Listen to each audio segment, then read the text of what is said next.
wanted it. You asked for it. And here it is. What it's like to own and daily drive a Mark IV Supra. The Supra is an icon. It's been covered by every major car magazine out there. It's the subject of multiple fan pages across the internet, and it's been made famous by movies and television. This video is going to be about what it's like to own and daily drive a Mark IV Supra.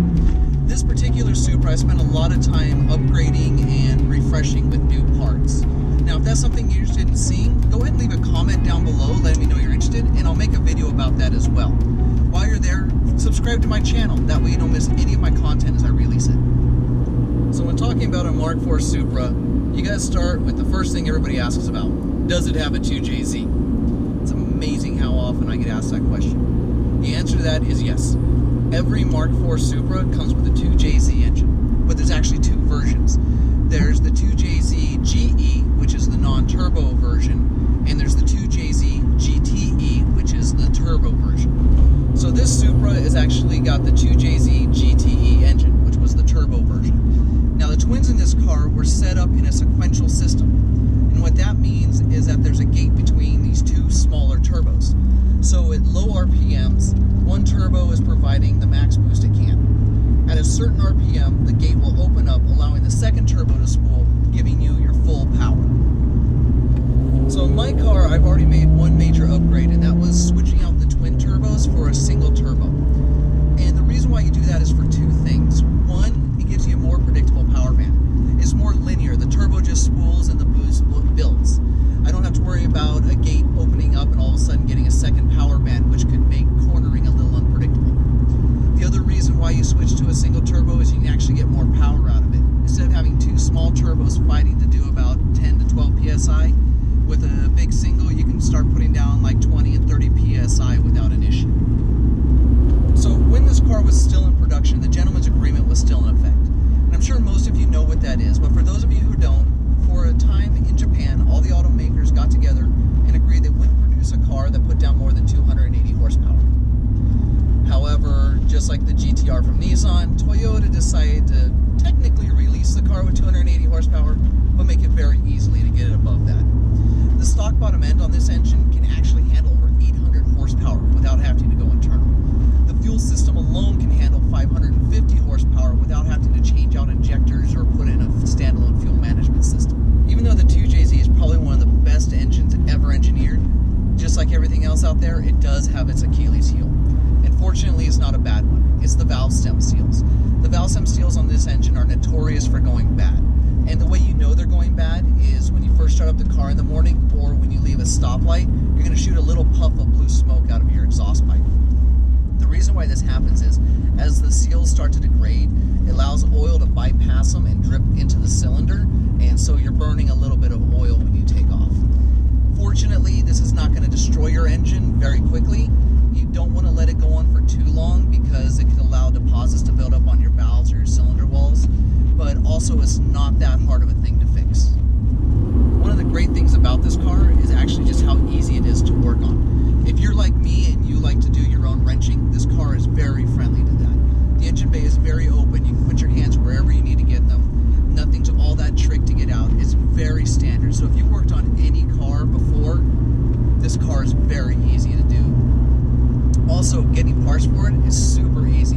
The aftermarket for this car has been around for a long time, and they're still actively producing parts, so you can get just about anything you want. Another cool thing that's happened recently is Toyota has started up its Heritage program, which means Toyota is now making new parts for the Supra again, which is very, very nice. So you're not paying exorbitant money for, like, you know, an e-brake handle or a center console. You can get them directly from Toyota again. Another awesome thing in this car that actually not a lot of people talk about is the transmission. This car comes with the getrag 6-speed V160 transmission, and this sucker is darn near bulletproof. There are people I know that are putting down over 1,400 horsepower with this transmission without any issues at all. Which means, if you want to put down some serious horsepower,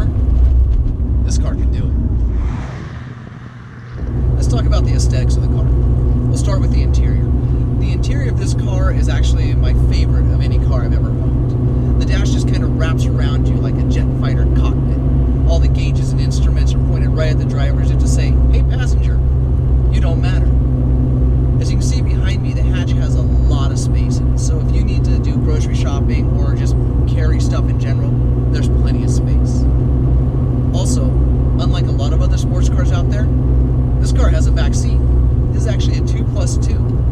As you can see, my back seat is folded down because it is really more decorative than anything else.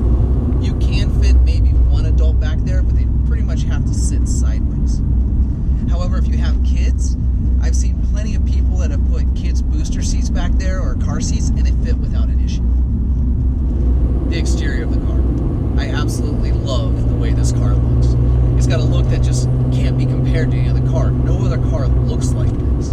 It's got the nice rounded body style. It gives it a real sinewy look that really seems to state that, hey, this is a Japanese muscle car. One of the things that's very iconic about the Supra is the tail lights.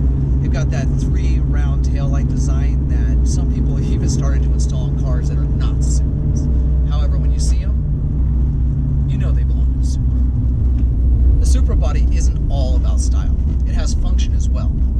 The rear wing actually becomes functional at anything over 45 miles an hour. The rear hatch was designed to have a little raised lip, which also gives you additional downforce to give you some extra traction on those rear tires, which lets you know this isn't just a straight stretch car. It's also a car that was meant for cornering. The car also has vents placed around it strategically to channel air to the brakes. In the front bumper, you'll notice there's 2 additional openings which channel air to the front brakes. And then there's also functional vents that sit right behind the door that channel air to the rear brakes. This all just lets you know that not only is this car about style, it's also about function. So what is it like to daily drive a Mark IV Supra? In a word, awesome. The driving experience of this car is whatever you decide to build it to be. Do you want to build a dyno queen that puts down some crazy numbers? Do you want to decimate all in a quarter mile? Do you want to have some fun in the canyons? Or do you just want a comfortable daily driver? This car can be any of those things. So using this car as a daily driver is actually not that expensive.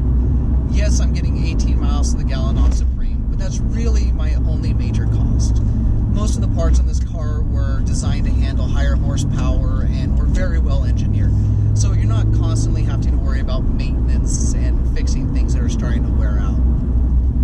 I do find that just like any other car that you absolutely care about, I usually park farther away from the entrance of any place I'm going. So if I'm going grocery shopping or I'm going out to eat, I tend to park, farthest from the door as possible. Of course, all of you guys with cars know that even when you do that, there's always that one rust bucket. For some reason, there could be 16 parking spaces around you. They will park directly next to you. But let's be honest, it's a Supra. They want to check out the Supra. And that brings us to people. You can't be a shy person and own this car. This is one of those cars that people dream about. They have posters of. They're going to want to see the car. There isn't a day that goes by that I don't get people waving at me or honking for attention, or, you get that very famous, holy shit, is that a Supra? It's a joke on the internet because it's true. You do get that a lot.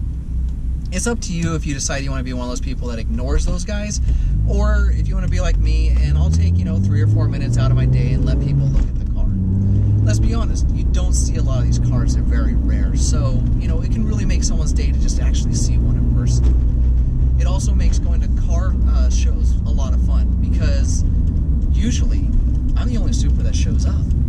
Sometimes there might be like one extra, but we're usually a very small community. So there's just something that's very satisfying to have something that's just so rare. So that's what it's like to own and daily drive a Mark IV Supra.